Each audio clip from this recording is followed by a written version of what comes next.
After a ridiculous but funny scene where Dwight points a gun at a self-driving car, he's forced to take a road trip to handle some personal errand for Agent Musso.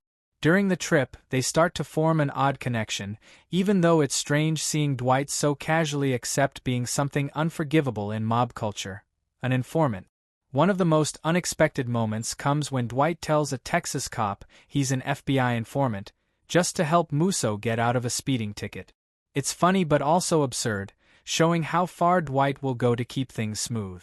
These lighter scenes bring some humor to Tulsa King Season 3, which has been getting darker and more violent.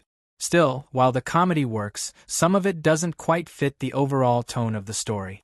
I like how Tulsa King Season 3 is branching out and giving more attention to the side characters instead of keeping everything centered on Dwight like before.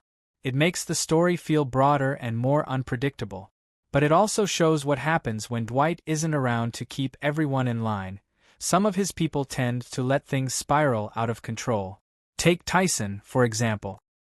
He's grown more confident this season, but that same boldness ends up getting him into trouble when he crosses paths with Cole, Dunmire's son, who clearly has something to prove. Tyson had a moment of pride when he laughed off a brutal beating, refusing to snitch.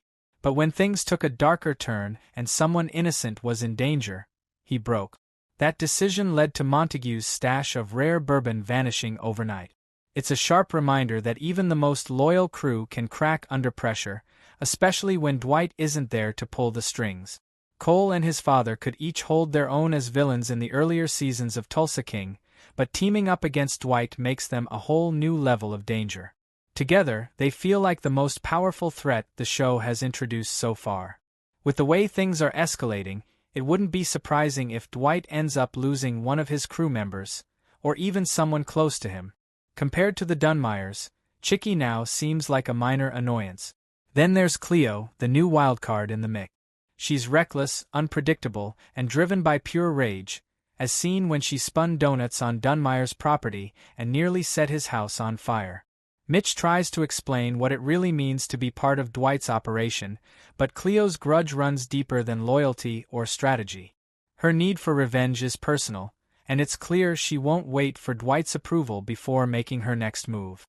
When Tyson first appeared back in Season 1, he was just a young guy happy to be driving Dwight around and earning good money.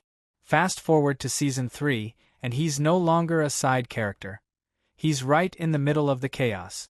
Tyson's storyline now carries a heavier tone, especially as he becomes the target of racially motivated hate from Cole and his crew, exposing the darker side of the Dunmire family's influence.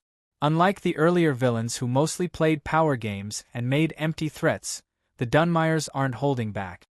The season started with someone literally burning to death, a clear sign that Tulsa King is steering into a much grimmer territory than before.